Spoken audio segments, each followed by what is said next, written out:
peux le lancer. Là, elle est lancée également. Okay. Donc, on sera en double. C'est pas grave. Je vais arrêter de mon côté, ça va relancer de l'autre. Voilà.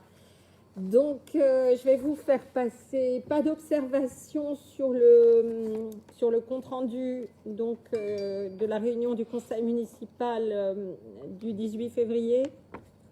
On peut passer au vote. Donc, pas de remarques à l'ordre du jour. Donc, je vous remercie. On va vous faire passer à signer le compte-rendu. C'est bon. OK. Nous allons passer à la première délibération qui est présentation et vote du compte de gestion 2020. Vous avez les chiffres et les éléments au niveau du tableau. Le compte de gestion pour les nouveaux élus, c'est votre premier compte de gestion en fait. C'est donc établi, c'est le résultat budgétaire de l'exercice 2020, mais établi par la trésorerie qui suit évidemment l'ensemble des mouvements financiers de la commune. La trésorerie donc nous présente toujours un compte de gestion qui ne tient pas compte des excédents des années précédentes, qui est un compte de gestion simple sur les recettes et les dépenses, à la fois en investissement et en fonctionnement. Elle se rapporte donc au budget qui a été voté en juillet 2020, donc après le premier confinement. Elle est, je vais vous le relire, donc rapidement en section d'investissement, nous sommes sur des recettes nettes de 139 728,95 €, en section de fonctionnement de 884 182,47 €, ce qui fait un total pour le budget, on va dire, communal, la réalité du budget communal, fonctionnement plus investissement au niveau des recettes, hein, pas au niveau des dépenses, est de 1 23 911,42 €. La ligne en dessous, la colonne en dessous, donc vous avez les dépenses du budget. Donc, en dépenses nettes d'investissement, 173 971,16 €. Évidemment, en dépenses de fonctionnement, 729 439,99 €, pour un total fonctionnement plus investissement, donc de 903 411,15 €.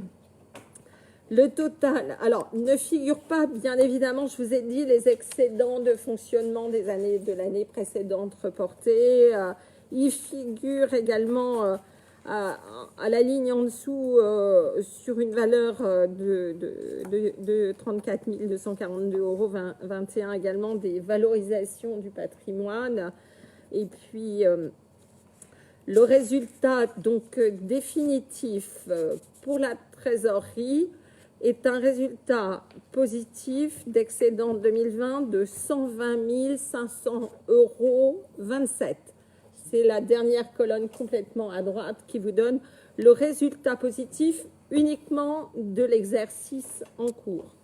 Vous savez que la présentation de la trésorerie est toujours beaucoup plus simple et un peu différente. Vous allez voir donc à la page, à la délibération suivante, la présentation un peu plus complète du compte administratif qui sera un peu plus complet, qui vous donnera le bilan avec le cumul, évidemment, des excédents reportés, plus des restes à réaliser en investissement.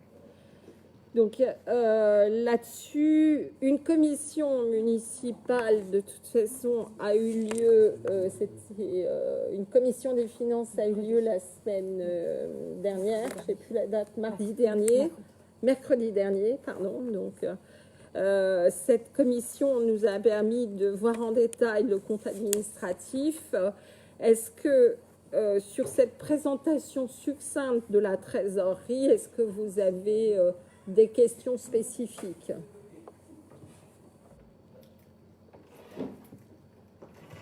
Ce que je ferai du fait de la retransmission, si vous avez des questions, je répéterai la question en disant qui a posé la question, ça sera plus simple. parce qu'on peut pas, on n'a pas de caméra qui se promène dans la salle et pas de micro non plus, donc pour que tout le monde puisse entendre. Donc, je vois pas de questions sur le sujet. Je vais donc passer au vote du compte de gestion, donc version trésorerie, des votes contre, des abstentions, ok, des votes pour, donc à l'unanimité. Merci.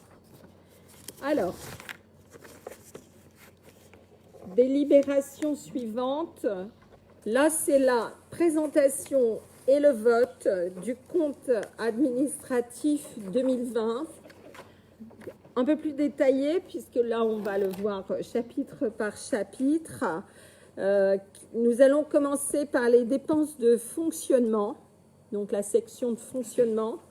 Dépenses d'abord, recettes ensuite. Au niveau des dépenses de fonctionnement qui concernent donc l'ensemble du budget communal de 2020, du 1er janvier au 31 décembre, nous sommes sur un total des dépenses de gestion courante en mandat émis donc de 720 362,20 €. C'est vraiment le niveau de dépenses de la commune de Clavette au niveau de son fonctionnement.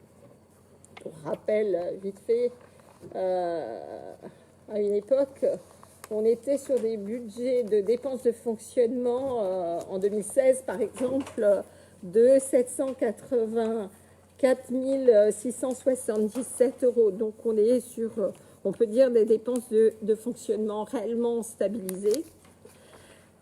Par rapport au crédit qui était ouvert, donc au budget qui avait été voté, donc sur un total de dépenses de gestion courante, on était sur 841 827, ce qui veut dire qu'on est sur un reliquat bénéficiaire de 121 464,79, ce qui correspond strictement donc à ce qui avait été validé.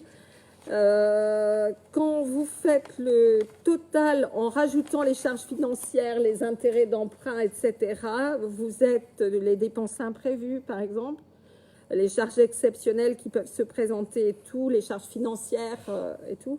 Le global des dépenses réelles de fonctionnement 2020 de la commune de Clavette est de 182 000 396, enfin le total pour un 729 000 € de mandat émis, on est sur un bénéfice réel par rapport au budget voté de 182 000 € 396,63. Donc on peut dire très clairement qu'on est non seulement sur un exercice bénéficiaire, mais sur un exercice bénéficiaire de plus de 20% à ce niveau-là. Je passe à la section suivante parce que vous aurez un récapitulatif ensuite. C'est la page donc des recettes de fonctionnement qui sont toujours recettes, dépenses à l'origine sur un budget prévisionnel, sont toujours mises à l'équilibre. Et là, on va avoir donc les recettes de fonctionnement de l'exercice, toujours autour du fonctionnement uniquement, donc pas d'investissement, donc qui tient compte des impôts, des taxes foncières, taxes d'habitation, qui tient compte des produits et services, des recettes type la cantine scolaire, par exemple, des atténuations de charges. Ce qu'on appelle des atténuations de charges, c'est tout ce qui est remboursement des arrêts maladie. Là, on est dans les recettes puisqu'on a une assurance pour faire face aux arrêts maladie. Sur l'ensemble des postes de gestion courante, y compris les produits financiers exceptionnels qui peuvent parfois arriver puisqu'on a parfois des rentrées exceptionnelles, nous étions donc sur un total de recettes reçues de 884 182,47, ce qui fait que par rapport donc à l'ensemble de l'exercice, et les recettes prévisionnelles, les crédits ouverts qui étaient de 743 497, nous sommes sur un exercice également positif, pas seul, donc positif non seulement au niveau des dépenses, mais également au niveau des recettes, puisque nous avons plus de recettes que prévues et attendues. Bon, il faut dire qu'on fait toujours le budget en étant avec précaution, en minimisant les recettes, parce que, par exemple, quand vous allez voter le budget là, dans 2 semaines, le travail qu'on va faire là, dans les commissions des finances, nous n'aurons pas les recettes totales. Il y a des dotations, il y a des subventions que nous touchons en cours d'année. Il nous est impossible de prévoir à l'avance, par exemple, sur la taxe d'habitation. Nous ne savons pas ce que nous allons toucher dans la mesure où c'est vraiment maintenant l'État qui gère avec un coefficient un peu compliqué parfois à estimer à la fois les dotations, à la fois les impôts locaux, à la fois les subventions, ce qui fait que nous minimisons toujours un peu les recettes et nous essayons de prévoir le maximum de dépenses. Ça a été le cas cette année spécifiquement. Nous avons voté le budget en juillet, nous sortions d'un premier confinement, nous avions des protocoles très stricts et nous avions des gros besoins au niveau de la population en masques, en produits d'entretien, au niveau des équipes périscolaires, beaucoup plus de personnel pour gérer les mini-groupes justement que nous sommes obligés de maintenir pour éviter les problématiques de contagion.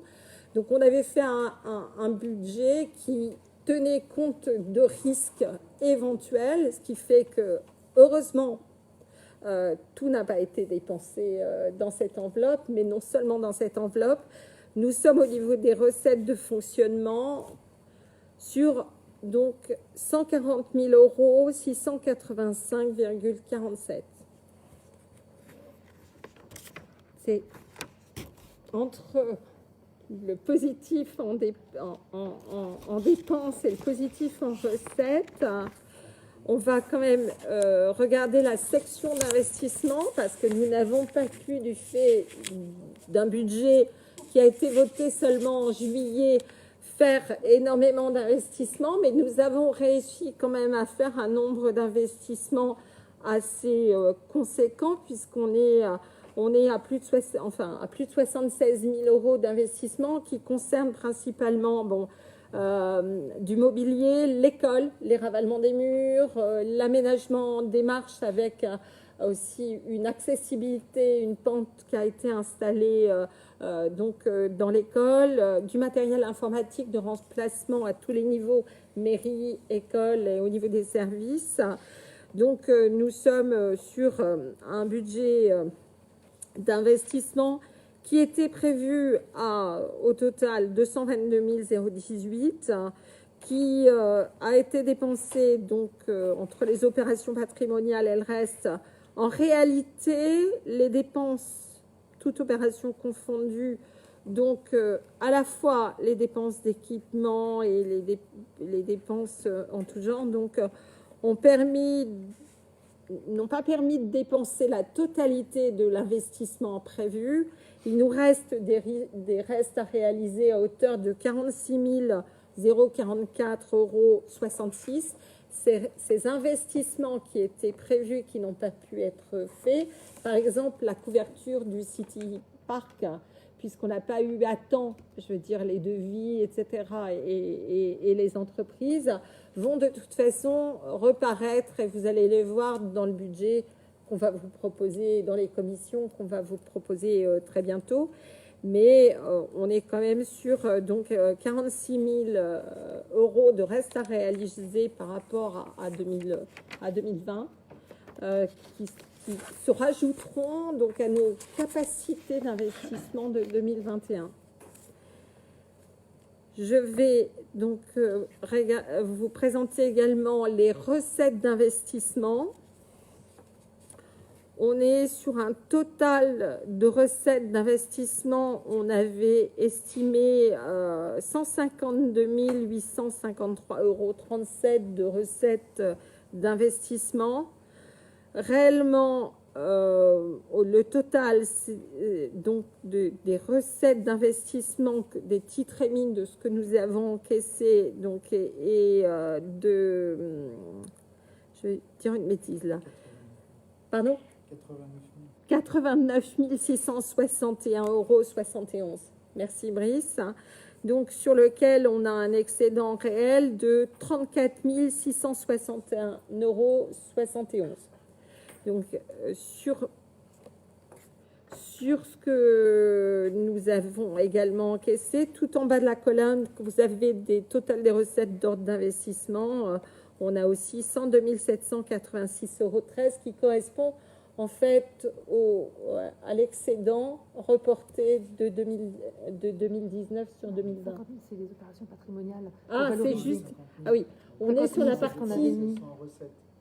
On Et l'a 100%. également en recette, cette même somme, c'est ça. Ce sont les opérations patrimoniales, donc qui correspondent à la valorisation de notre patrimoine sur la commune de Clavette. Ce sont des opérations budgétaires qui s'annulent, enfin qui passent en recettes et qui passent en dépenses.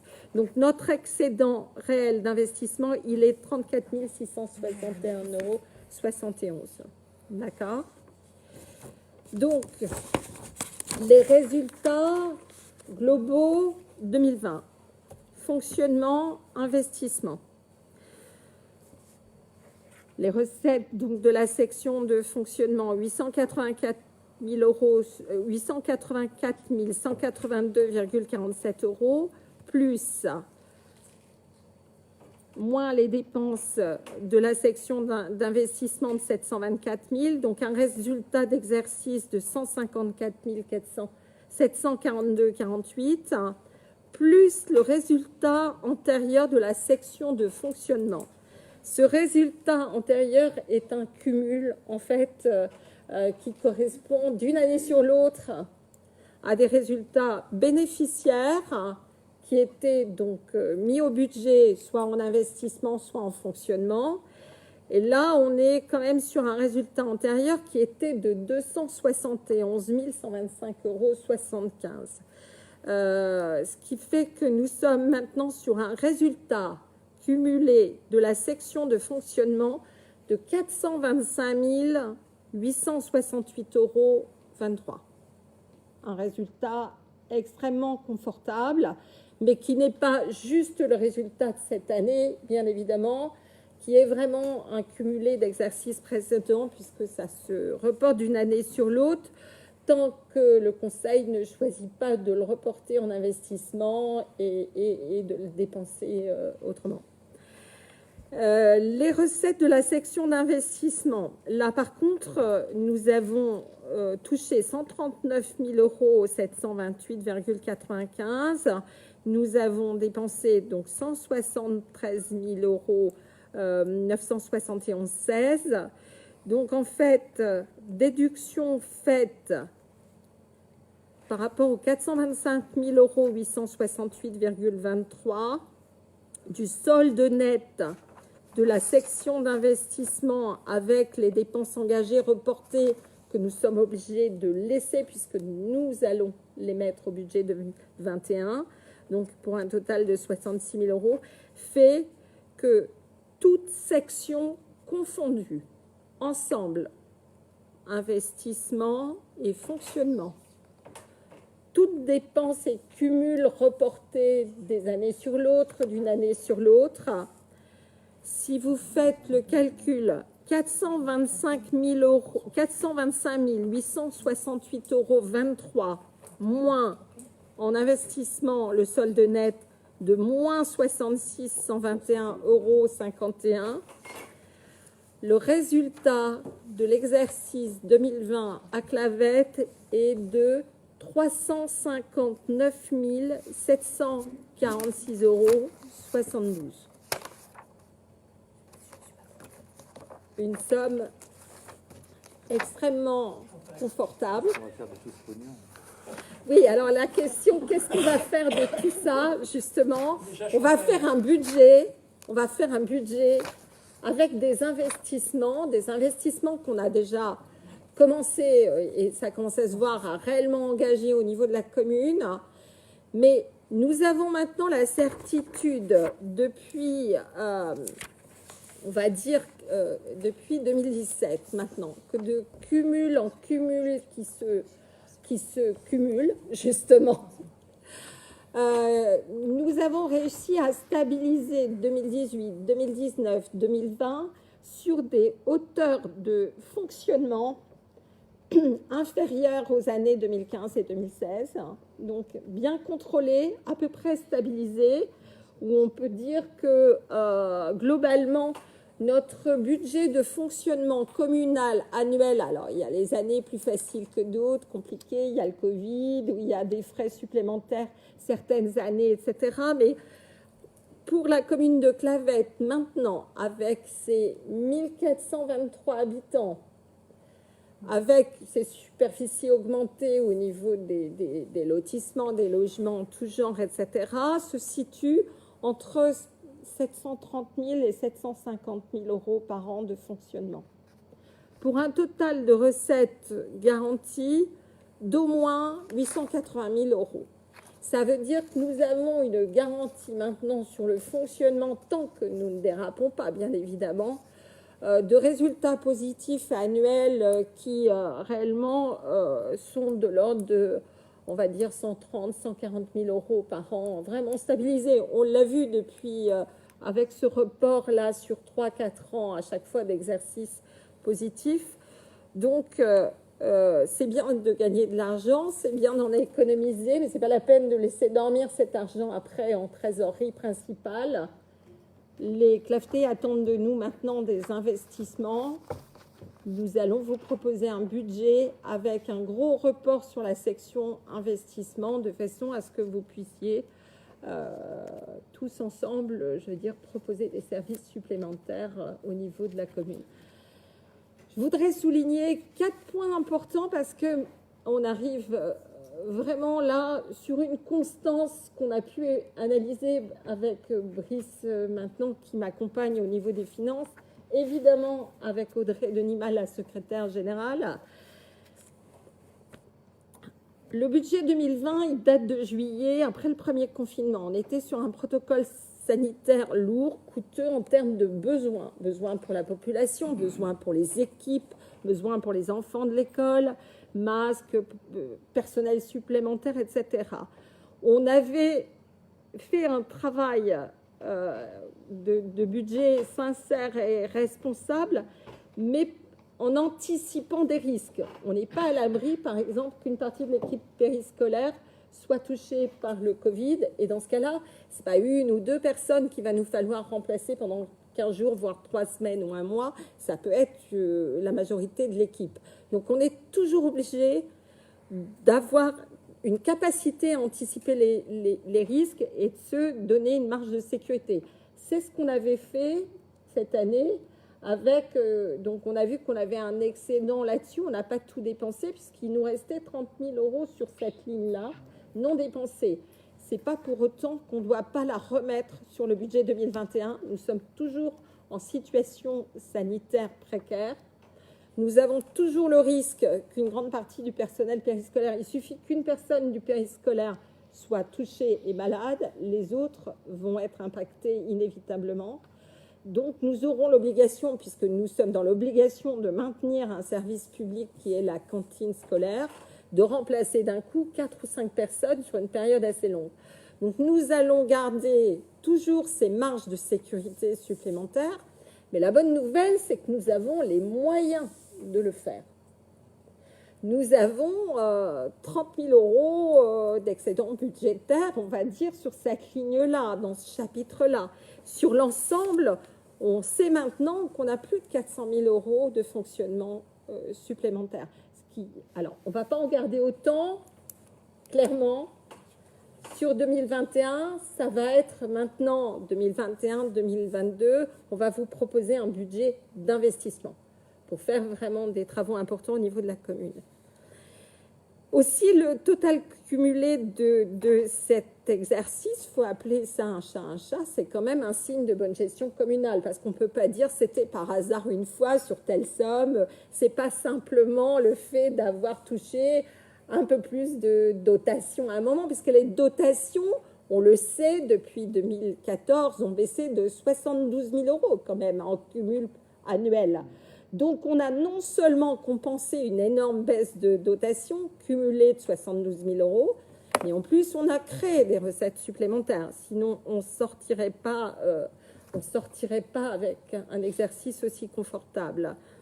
On s'est créé une capacité d'autofinancement enviable à l'échelle des communes de notre strate. Je peux vous garantir qu'avec mes collègues maires, etc., c'est pas, tout le monde n'a pas, comme nous, et je ne dirais pas la chance, mais n'a pas eu la possibilité au niveau gestion d'anticiper à ce point et de se créer des moyens de sortir des recettes correctes. Donc, je voudrais saluer ceux qui y ont contribué directement donc avec moi. C'est notre secrétaire générale en tête, Audrey Denimal. On l'avait recrutée parce qu'elle faisait le budget du CIVOM.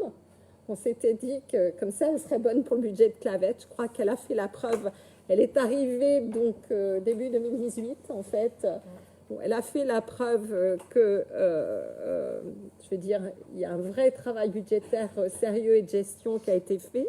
Puis je voudrais aussi remercier notre conseiller délégué aux finances également, Brice, qui depuis un an donc, a pu travailler d'arrache-pied avec Mathilda, Audrey, avec moi, etc., pour le suivi derrière et des conseils qu'il va vous donner, parce que le compte administratif, on va dire, c'est presque une obligation pour un maire de présenter son résultat et son compte administratif. Par contre, il va s'investir beaucoup au niveau du budget qu'il vous présentera dans 2 semaines à peu près. C'est important quand même de dire que maintenant, nous avons fait la preuve de notre capacité de gestion depuis plusieurs années. Ce bilan également prouve l'implication de l'ensemble des responsables des services communaux. Je ne voudrais pas qu'on oublie que j'ai associé au fil des années, là, depuis ce premier mandat, j'ai associé directement les services, Françoise pour le périscolaire, Patrick pour tout ce qui est service technique, Audrey pour tout ce qui est administratif, avec Mathilda également. Ils ont été associés directement au pilotage de leur ligne budgétaire. Évidemment, avec leurs élus référents, mais avec un pilotage direct. C'est bien la preuve que quand on ne se contente pas de piloter d'en haut simplement, mais qu'on implique tout le monde dans la gestion, ça marche. Puisqu'ils nous ont quand même descendu le budget de fonctionnement de la commune de 784 000 euros en 2016 à maintenant 729 000 euros cette année. Donc, il y a un gros travail qui a été fait et c'est important. Je voudrais enfin... saluer aussi les adjoints et les conseillers délégués qui ont parfaitement intégré cette année, et vous l'avez vu puisqu'on a voté plein de demandes de subventions récemment, enfin nos 3 à 4 derniers conseils municipaux, il y avait toujours des demandes de subventions. Ils ont parfaitement intégré le fait qu'on ne présente aucun dossier, aucun projet sans qu'il soit bien ficelé, sans qu'il soit monté et présenté avec les subventions possibles, la recherche, l'analyse et les propositions de subventions possibles. Et merci beaucoup. L'équipe unanimement a fait un super travail cette année parce que ça n'a pas été facile, parce qu'on avait beaucoup à se consacrer sur le terrain. Cathy, entre autres, a fait un travail remarquable d'accompagnement de la population et tout. Et c'est vrai que chacun y a mis du sien et on arrive vraiment, à force maintenant, à un budget qui va nous permettre, en conclusion, donc d'investir durablement pour les habitants. Vous verrez clairement dans les 2 semaines, avec la préparation du budget, qu'on va vous proposer aussi un plan d'investissement pluriannuel. Alors, pas directement le vote du budget, parce qu'il faut qu'on le fasse assez rapidement pour les travaux, mais dans les mois qui suivent, on a commencé à travailler déjà avec Brice et Audrey pour un plan d'investissement pluriannuel à vous proposer. Mais ça, il faudra le faire collectivement, tous ensemble. Évidemment, on s'était engagé, on sait que l'école a des besoins en termes de... Elle est maintenant à l'étroit dans ses murs, on cherche une nouvelle... comment ça s'appelle, cours de récréation, des choses comme ça. Là, on va voter un budget pour l'année 2021 en cours sur des bases bien vues, bien définies, pour lesquelles on a demandé des subventions.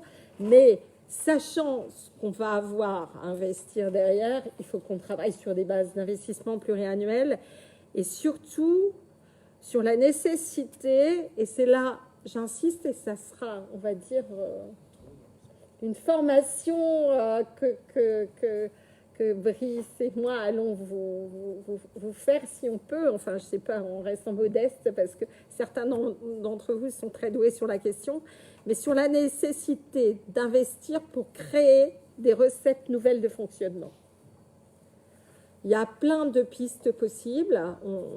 Je veux dire, ça peut être des panneaux photovoltaïques parce que ça crée de la recette. C'est en ce moment, on sait très bien qu'en ce moment, il y a des aides de l'État, des aides de la région, des aides de la CDA, des aides du département. Il y a plein d'aides pour la création de ces, par exemple, de toitures photovoltaïques. Ces toitures, donc ces revenus du photovoltaïque réinjectés peuvent apporter des recettes qui, elles, sont du fonctionnement, même si la création de la toiture, c'est de l'investissement. Et c'est à travers ça qu'on va cheminer donc peu à peu, tous ensemble, vers la réalisation de nos promesses électorales, mais pas seulement aussi, vers une analyse pour toujours garder à vue donc un beau, on va dire, compte administratif. À mon sens, pour moi, quand on fait un budget, on le fait sur un estimatif de recettes et de dépenses.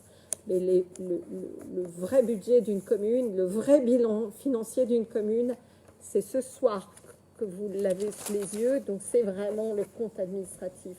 C'est l'équivalent d'un bilan de société aussi.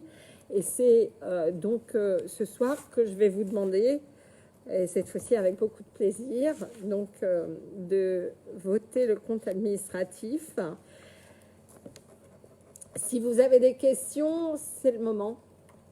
Est-ce que vous avez des questions, des interventions, des réflexions?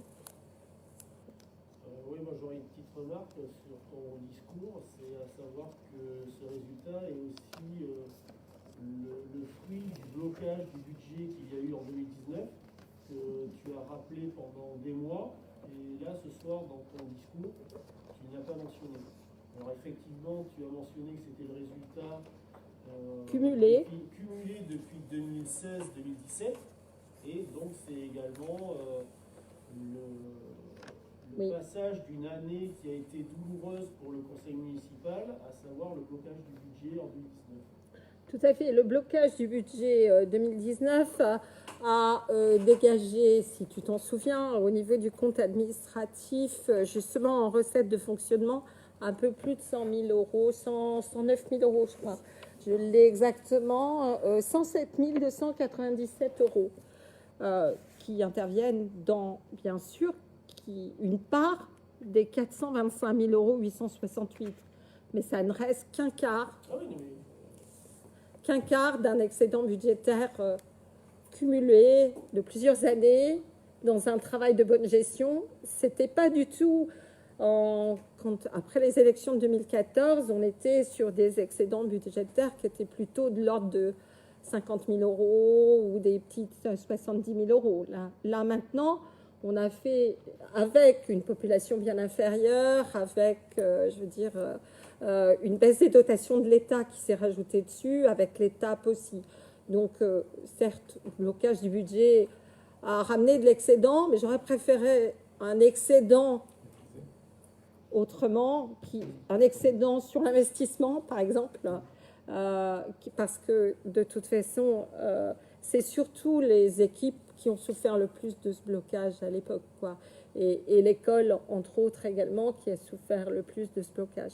Mais c'est le passé, on va pas, dire c'est bien, c'est mal ou n'importe quoi. On a été réélus pour aller de l'avant.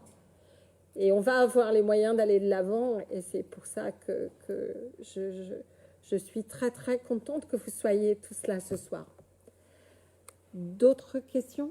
Oui, Delphine. Quand vous parlez pour le projet là, de 2021, vous dites on va tous se mettre au travail, est-ce que du coup, nous, les conseillers, on va pouvoir aussi travailler sur des idées, des projets, ou ça sera que les adjoints qui vont nous proposer des choses en commission? Non, tout à fait, Delphine. Ce que je veux dire par là, c'est que là, vous l'avez vu, on fait beaucoup de commissions.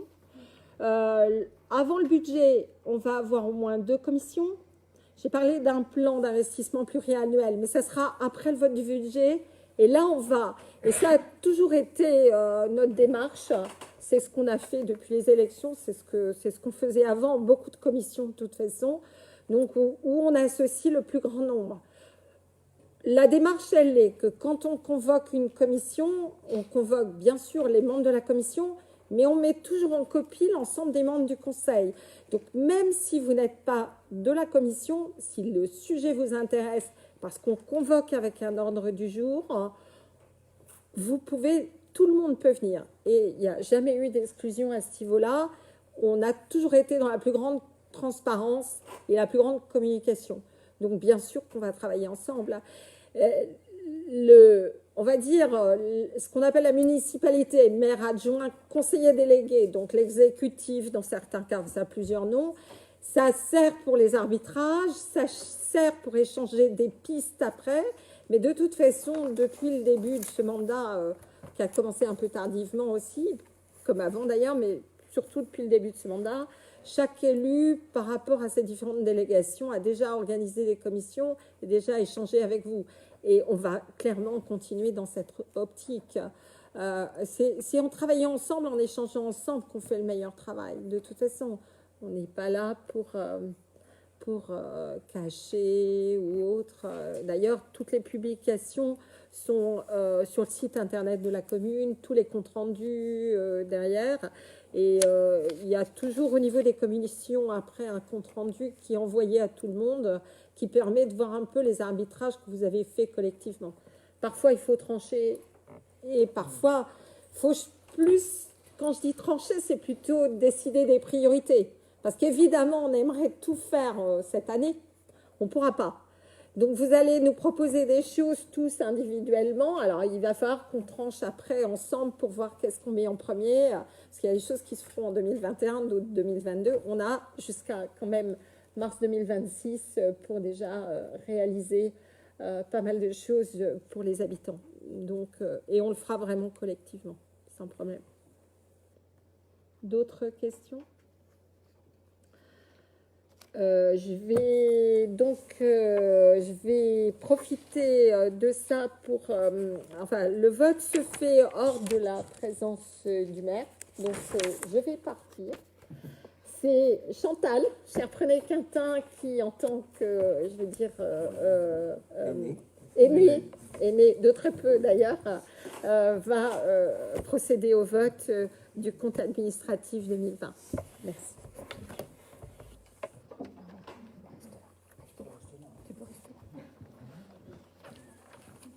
Non, t'es pas encore là. Hein. Non, non. Je me voyais déjà. C'est une chanson ou ça? Bon, de l'affiche. Ouais, je passe au vote. Est-ce qu'il y a des abstentions? Oui. Une abstention. Est-ce qu'il y a des votes contre? Combien de votes pour?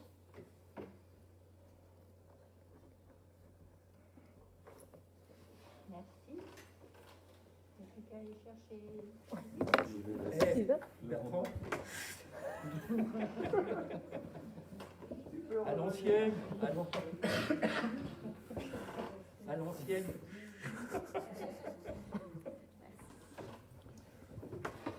Voilà. Il y a donc une abstention et 14 votes, 13 votes pour.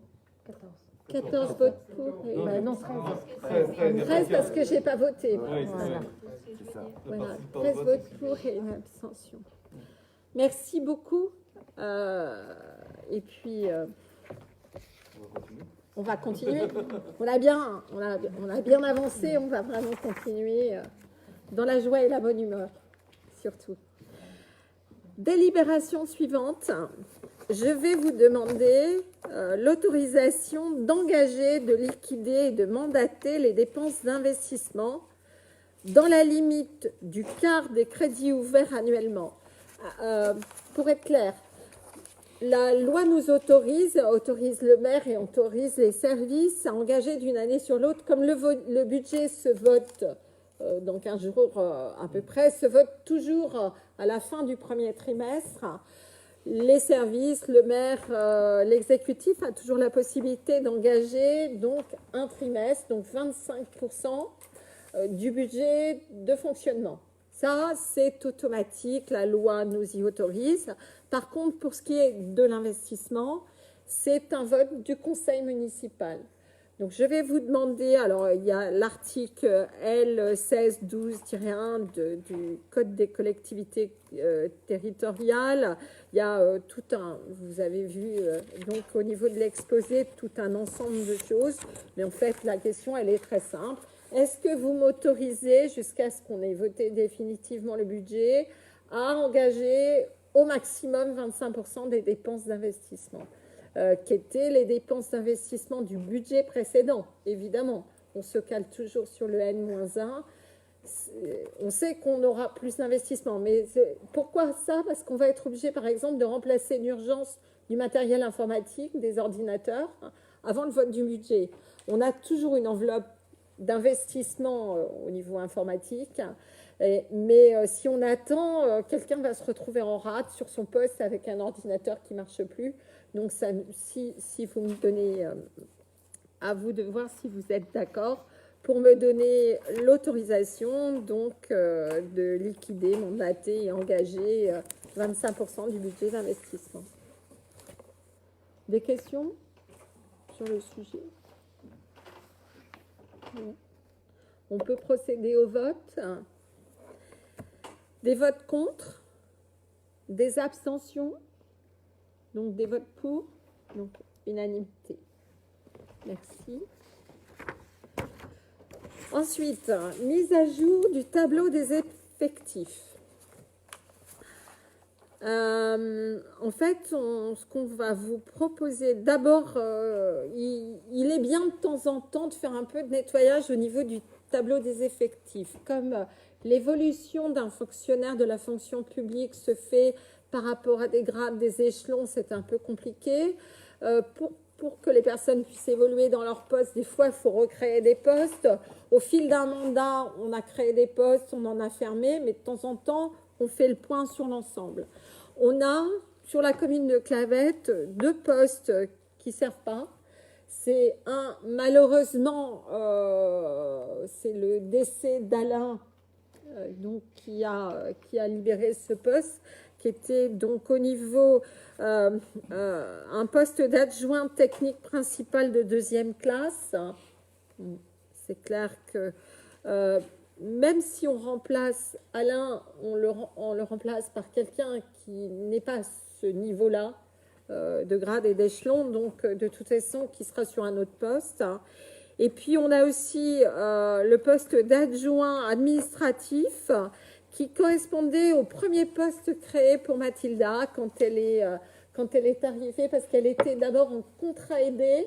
On l'a basculée sur un premier poste qu'on avait créé à l'origine au niveau de l'accueil de la commune, d'ailleurs. Depuis, c'est réellement Camille après qui a pris sa place. Mais donc, il y a eu des évolutions à ce niveau-là, ce qui fait que cet ancien poste de Mathilda n'a pas de raison d'être occupé non plus. Je ne vous demande pas de recrutement à ce niveau-là non plus. Donc, je voulais vous demander la possibilité de modifier le tableau des effectifs en supprimant ces 2 postes. Ensuite, Alain donc, est décédé. Il a été remplacé uniquement par un contrat extérieur, donc type contrat privé. En l'occurrence, il s'agit de Michael. Ça fait maintenant 1 an et demi qu'il est là. Il a fait ses preuves, il travaille bien, l'équipe l'a très bien intégré. On sait en plus que Amélie donc, a été un peu redirigée au niveau de ses fonctions à cause de ses problèmes de santé derrière. Donc, ce qu'on vous demande, c'est l'autorisation de pourvoir un poste existant premier échelon de façon à titulariser Michael, qui depuis 1 an et demi donc, a fait ses preuves derrière. C'est un poste d'adjoint technique territorial qui était resté ouvert à un moment. Je ne sais pas qui considérait. C'était peut-être l'ancien poste d'Amélie. Voilà, c'est ça. C'était l'ancien poste d'Amélie avant qu'elle ait son examen, puisque quand elle a eu son examen, on lui a recréé un poste en intégrant justement son grade hiérarchique supplémentaire. Donc son ancien poste étant ouvert. Donc je voulais vous demander l'autorisation de lancer donc, le recrutement de Michael sur l'ancien poste d'Amélie déjà existant. Il s'agit de la nomination en stagiaire d'un adjoint technique territorial, puisqu'il est en contrat privé. On le recrute sur ce poste pour titularisation, mais il est d'abord stagiaire. C'est l'étape de stagiarisation avant recrutement. Combien de temps l'étape de stagiaire? 1 an. voire 2. 1 an. Ça peut être 2. Ouais, ça peut Bah, après, prolonger si... Ça peut, si on ne connaît pas bien la personne. Là, en l'occurrence, ça fait 1 an et demi qu'on le teste. Je crois qu'il a déjà fait ses preuves. On va peut-être pas pousser au maximum la stagiarisation du poste. Économiquement, il est déjà dans le personnel communal, etc. Pour nous, au niveau du budget, ça ne change rien. Donc, c'est juste simplement la possibilité pour lui de le faire entrer dans la fonction publique, en fait. D'autres questions sur le sujet? Du coup, il passera juste en grade d'adjoint technique, il ne sera pas principal. Non. Non, il ne sera pas principal. Alors, quand on recrute quelqu'un qui vient du privé, évidemment, on tient compte de son ancienneté dans le privé. Mais il se trouve que Michael est jeune. Ouais. Il n'avait pas une grosse expérience Il a pas de professionnelle. Il n'a pas passé de concours non plus, pour l'instant. Je veux dire, on n'exclut pas le fait que plus tard, etc. Donc, en fait, il est pile à ce niveau d'adjoint technique de base territorial, ce qui fait que pour lui, il sera quasiment sur un salaire équivalent. Tout ce qu'il aura en plus, c'est donc des garanties un peu de ce qu'on a voté au niveau des primes.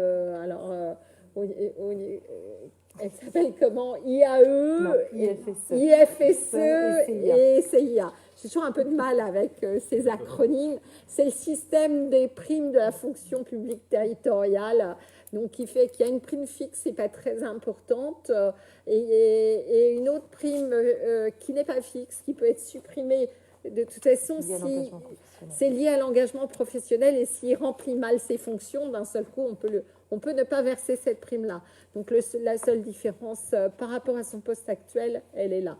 Et c'est surtout pour lui le fait de pouvoir devenir fonctionnaire au bout d'1 an comme stagiaire sur ce poste.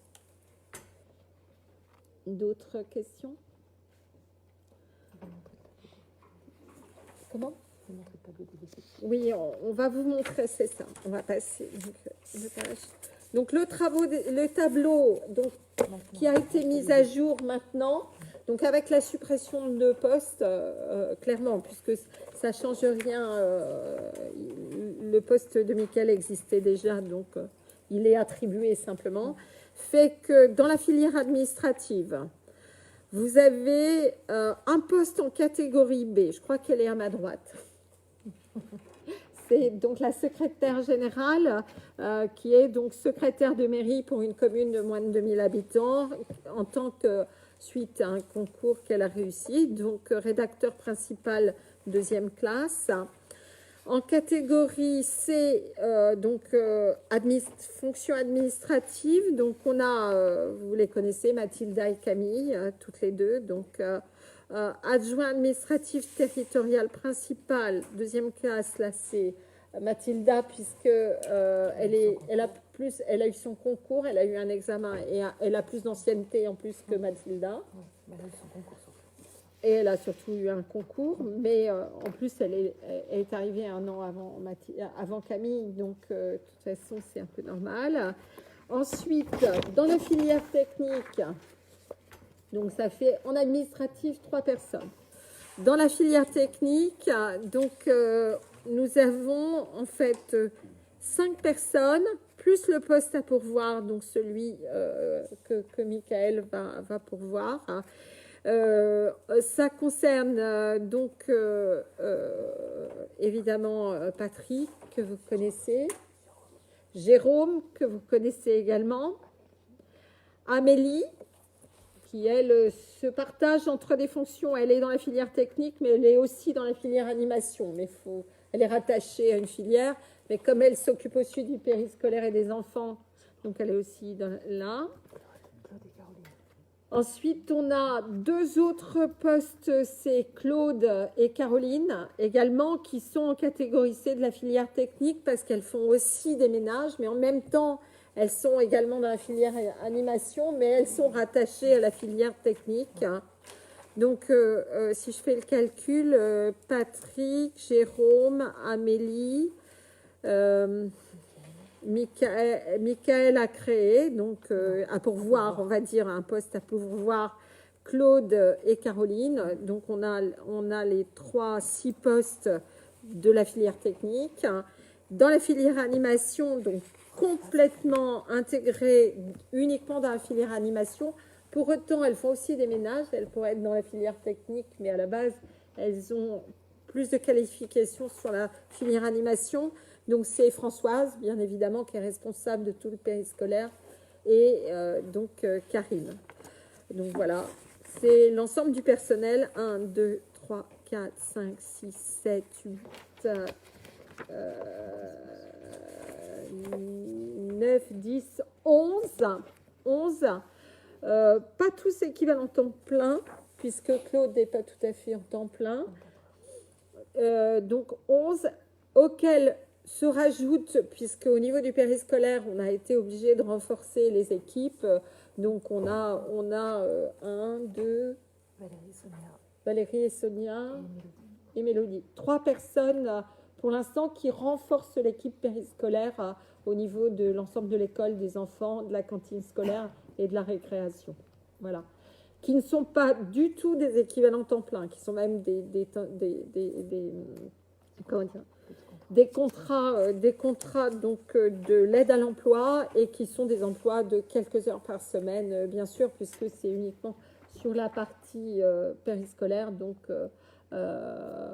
école, qu'on les a recrutés.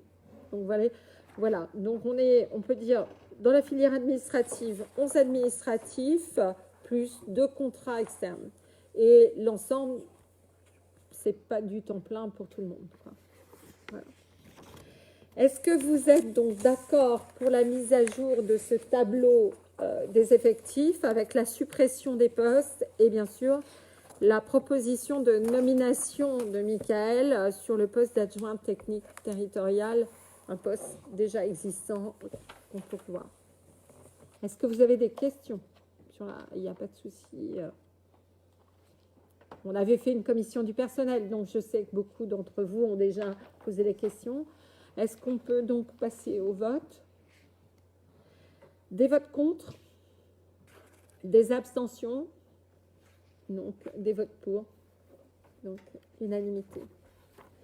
Je vous remercie infiniment.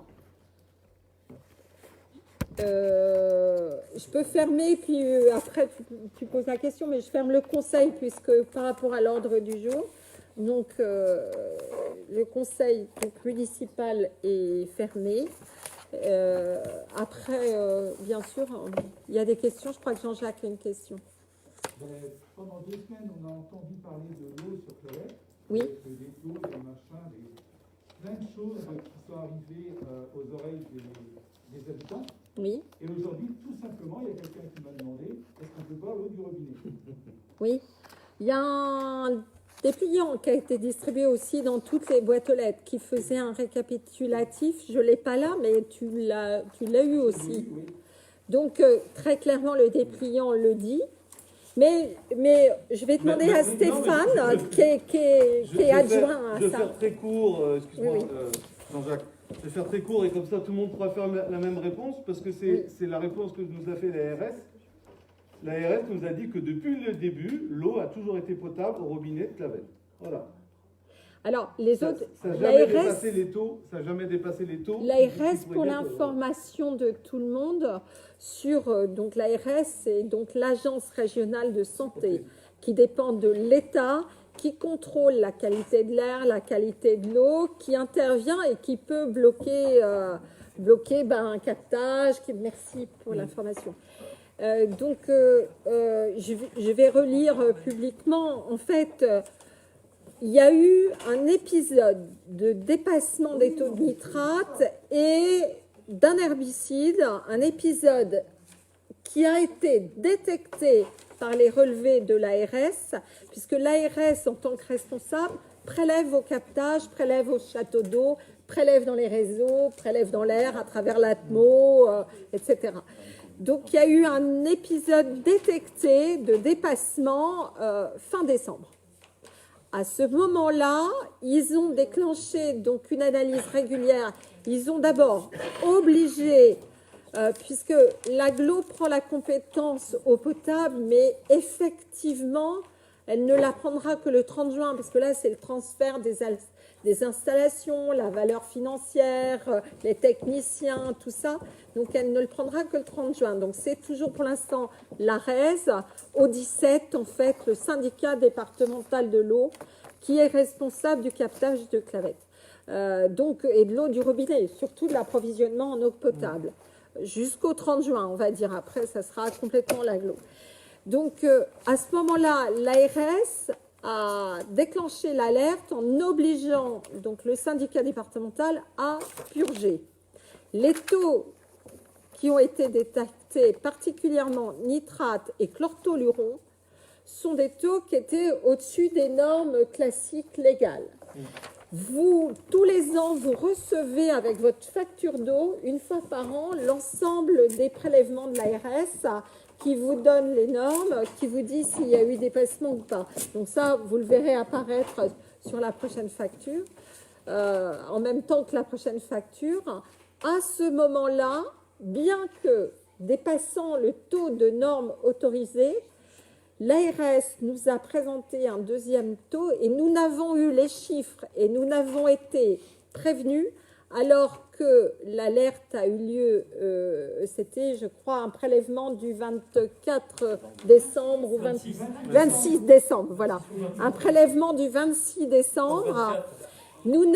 J'ai eu un coup de fil de l'ARES direct. Ouais, le 24, on faisait autre chose. J'ai eu directement un coup de fil de l'ARES, donc des services de l'ARES, donc de O17 et pas de l'ARS, simplement à partir du 5 janvier, donc pas immédiatement. Évidemment, ils avaient déjà tout purgé derrière. Et ensuite, j'ai eu les chiffres définitifs, l'ensemble, les dépassements, les molécules concernées aussi. J'ai découvert le chlortoluron par un compte-rendu de l'ARS, cette fois-ci en direct, le 12 janvier, où là, j'avais les taux exacts, j'avais tout ça uniquement le 12 janvier, alors que de toute façon, déjà avant, les taux de dépassement étaient retombés et déjà, l'eau du robinet était potable. Mais de toute façon, voilà, donc elle est toujours potable. Elle est d'autant plus potable que pour l'instant, l'ARS essaie d'obtenir avec la DDTM, etc., des classements de fossés, etc., travaille sur, on va dire, une opération un peu plus globale de gestion, de meilleure gestion du captage de Clavette. Donc, l'ARS a demandé que tant qu'on a encore des pluies avec les giboulées de mars, etc., tant qu'on ne rentre pas dans le vrai printemps, avec éclosion des plantes et tout, actuellement, il n'y a pas d'eau du captage au château d'eau de Clavette. C'est uniquement l'eau qui vient de la Charente, de l'usine de Coulonges, donc de l'usine du département de la Charente. Mais même s'il y avait jamais, à aucun moment, depuis longtemps, comme le captage de Clavette a toujours été identifié comme assez élevé en nitrate. Il n'y a jamais eu plus que 30% de l'eau du captage au château d'eau de Clavette. C'était plus souvent. Il y a eu un mélange avec... Toujours, il y a toujours eu des mélanges. Le maximum, c'est 30%. Des fois, c'était même que 10%. Et en ce moment, il y a 0%. Mais pour autant, ça va revenir. Tu comprends bien qu'avec tout ce qui s'est passé, tout ce que tout le monde en a parlé, il y a des gens qui se posent des questions. Que les gens se posent des questions, c'est très naturel. C'est pour ça que j'ai voulu communiquer de façon détaillée après avoir rencontré la Chambre d'agriculture, l'ARS, après avoir rencontré tous les acteurs. Nous avons d'ailleurs rencontré avec Stéphane Bopou, qui est adjoint à la transition écologique. Nous avons rencontré également le syndicat de l'eau, l'ARES, donc Au17, l'ARES. Nous avons rencontré également les maires des communes, les autres communes concernées, puisque de toute façon, c'est l'héritage de l'ancien syndicat d'eau de Clavette qui alimente la Jarry, Croix-Chapeau, la partie Salles-sur-Mer de Groslo, la partie Saint-Christophe de Puyvineux, l'eau carrément sur Croixfort aussi, qui est sur Saint-Médard également, sur l'ensemble de la zone de Saint-Médard. Donc il y a Saint-Christophe, Saint-Médard, la Jarry, Croix-Chapeau, Salles-sur-Mer et Clavette. Donc nous sommes 6 communes concernées. Donc nous sommes 6 maires en ce moment à se battre, même au niveau du préfet, pour faire en sorte que la DDTM déjà intervienne pour un classement des fossés qui alimentent le captage de casse-mortier en eau. Si tu préfères, cette personne m'a dit qu'est-ce qui a changé depuis le mois de décembre. Bah déjà, les agriculteurs continuent. Enfin, maintenant, les cultures poussent, c'est plus les mêmes traitements, mais bon. C'est plus les mêmes, mais bon, ça participe. Il n'y a plus d'eau, il n'y a pas d'eau de... Mais c'est surtout... Il y a le lessivage. Il n'y a pas d'eau du captage qui est mélangée dans le château. Non, mais autre chose. Mais ça, c'est important de le dire. Oui, oui. Parce que les gens, jusqu'à présent, pour eux, Ben, le captage, c'est marqué noir sur blanc. Dans le courrier que vous avez, c'est marqué noir sur blanc dans le courrier qui a été posté. Mais il faut aussi penser que la problématique, elle est liée aux épisodes d'inondation. Ça aussi, il faut le dire. En ce moment, les fossés sont vides, sont très bas. Il y a beaucoup moins d'eau qu'avant. Donc, de toute façon, il n'y a plus de risque. Vous avez vécu à l'époque de Thierry Cognon, je veux dire, il y a 2 mandats. Vous avez vécu dans le passé en tant qu'élu, et Jean-Jacques, tu étais élu à ce moment-là. Il y avait eu, d'après ce que Thierry m'avait dit, un épisode de dépassement excessif. C'était lié à la culture du colza. Il y a toujours eu des problématiques de nitrate. Et souviens-toi, Jean-Jacques, au dernier mandat, je m'étais mobilisée avec Daniel Dumont.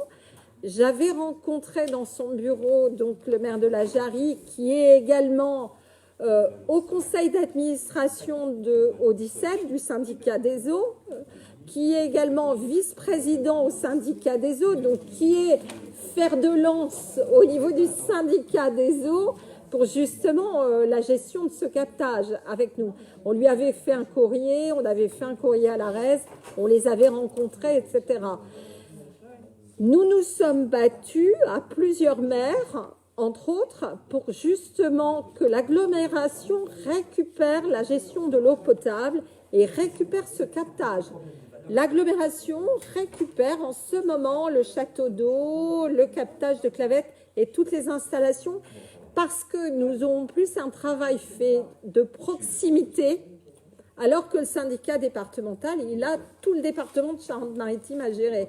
Donc la notion d'un petit captage comme Clavette, Casse-Mortier, lui passait largement au-dessus. On n'a jamais réussi à les mobiliser autour de l'aménagement de la zone de protection de Clavette. Là, par contre, nous ne sommes plus, alors je ne sais pas combien il y a de communes en Charente-Maritime, mais là, nous ne sommes plus que 28 communes. Et sur les 28 communes, nous sommes 6 maires à vouloir, cette fois-ci, qu'un vrai travail soit fait. Mais c'est au niveau de l'État. Parce que nous, on apprend toujours a posteriori les problématiques. Je dis, il a un... Je suis tout à fait d'accord avec toi. Voilà. Le tout, c'est que les gens qui qui voient toujours les agriculteurs pulvérisés dans les champs, se demandent qu'est-ce qui a changé. Et les terres, Alors, sont la pas raison- polluées, je vais pas dire polluées, Non, non. ça ne changera pas du jour au lendemain. Le captage Sauf ne que- sera pas- Sauf que l'ARS pense et nous a dit à plusieurs reprises que c'est une pollution accidentelle, le chlortoluron, mais que de toute façon, le problème principal vient de ces fossés non classés. Et ça, c'est du ressort de l'État. Les agriculteurs traitent avec des produits autorisés. Le chlortoluron est un produit autorisé. Il y a eu dans l'ensemble des analyses de l'ARS, et là-dessus, ils ont été formels, les seuls produits interdits sont des produits dont ils sont trouvés des traces de molécules dénaturées. Ça veut dire que ça n'a pas été mis récemment.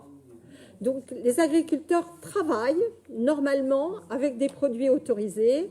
Simplement, la DDTM et O17, à l'époque, le syndicat départemental, n'avaient pas lancé des opérations avec les agriculteurs autour du captage pour créer une zone de protection. Là, ce qui s'est passé, c'est que la valeur seuil a été dépassée, d'accord, mais la valeur max qui dit que l'eau n'est pas potable n'a jamais été dépassée. Alors, ce qui peut paraître un peu fou, Ouais. ce qui peut paraître un peu fou, je sais bien, hein, c'est que le captage, il a même pas besoin d'être fermé. Même avec cette pollution, on pourrait continuer à distribuer l'eau potable. Mais pour des raisons de précaution envers les gens, on préfère fermer le captage. Mais on pourrait continuer sans servir, hein.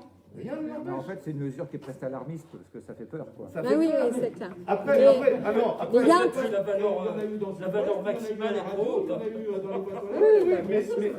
Peut-être que la valeur maximale elle est un peu trop haute aussi. Alors moi, un débat, je trouve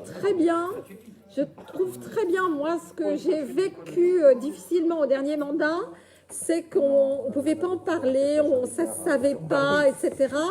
On espérait toujours que les choses, par exemple le classement des fauteurs, que les choses se fassent d'elles-mêmes.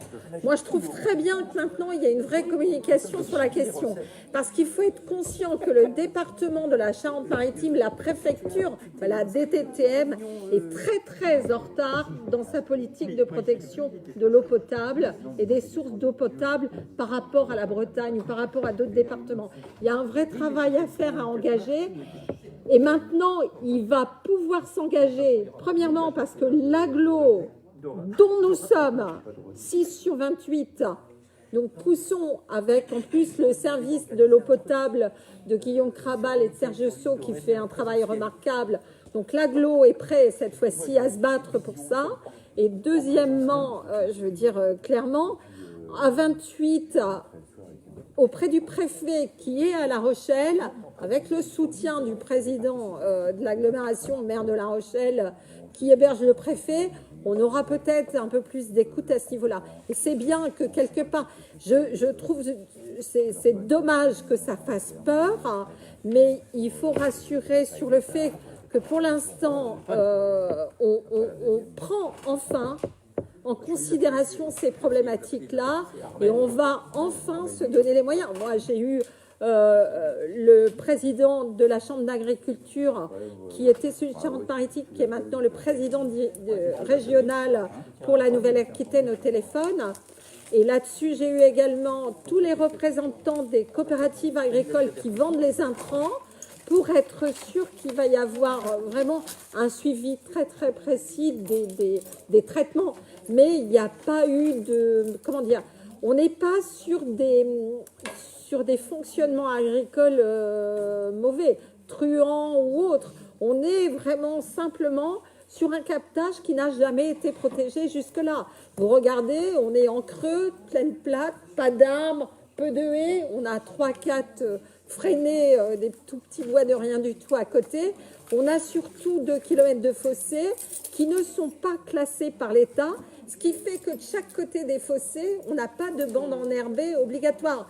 Donc les agriculteurs, ils peuvent traiter jusqu'au fossé lui-même.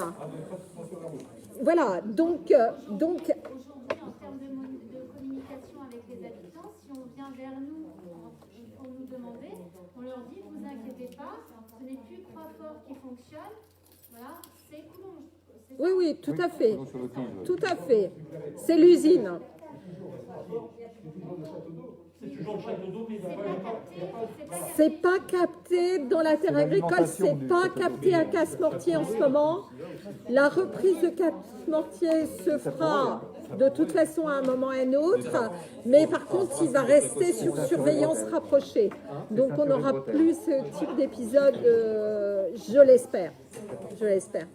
Voilà. Je vous souhaite une bonne soirée. Oui, monsieur Galtier. Non, ils l'ont jamais trouvé sans faire une fois en Charente-Maritime encore. Oui. Une question à vous poser. La commune de Clavette a été sollicitée par une association qui est née en 2019. Cette association s'appelle Les Maires pour la planète. T'as eu. J'ai pas répondu. Alors, je vous laisse. Je vous remercie de m'écouter. Non, mais les maires pour la planète, je pose la question. C'est Stéphane Beaucoup, donc à la transition, adjoint à la transition. Oui, je sais. J'ai reçu le message. Donc, J'ai eu l'information. J'ai pas encore. Voilà. J'ai rien fait encore. Je vais voir, en discuter. Voilà. ça fera partie de l'occasion d'une discussion et d'une commission de toute façon pour savoir. Mais cette association, elle demande quoi? Non, c'est sur des... Oui. Simplement, elle est là pour assurer un lien entre les 498 communes de la Charente-Maritime. Ah, c'est ça, Il y en a 400. à l'heure actuelle une petite centaine qui ont répondu. Et c'est vrai que l'objectif, c'est de permettre aux communes de sortir de leur isolement en matière de préservation de l'environnement, savoir ce qui se fait dans les autres communes. Par exemple, de plus en plus de communes éteignent l'électricité la nuit. Pour Saint-Rogatien, par exemple, ça représente une économie de 4 000 €. Oui. Voilà, donc Oui. c'est bien. Pour Clavette, ça représente une... Pardon. Donc, je voulais savoir. Oui, oui. Et puis, une autre information qu'il faut que je vous apporte qui concerne le Sud-Ouest. Sud-Ouest est depuis le premier confinement en situation difficile. Ah. Si vous lisez Sud-Ouest, vous avez pu vous apercevoir qu'après le confinement, c'était la même édition de Sud-Ouest qui couvrait la grande région Nouvelle-Aquitaine. Alors autant vous dire que la Charente-Maritime était réduite à sa plus simple expression et que les communes et que les pages consacrées aux informations des petites localités avaient quasiment disparu. Aujourd'hui, Sud-Ouest fait l'effort de revenir à une normalité, mais pas avant un horizon plutôt lointain. Aujourd'hui, l'édition que nous lisons couvre la Charente-Maritime et la Charente. Ce qui fait que les pages consacrées aux infos locales, à ce qu'on appelle La Rochelle agglomération, on y serait, aujourd'hui, c'est au mieux 2 pages par jour. D'accord. Voilà. C'est en réduit. priorité parce que les conseils municipaux. C'est pour ça que l'autre jour, quand vous m'avez envoyé un communiqué de presse à faire passer, je vous ai répondu en vous disant que ce n'était pas possible, que ça ne passerait pas. J'ai des articles qui sont en retard. Il y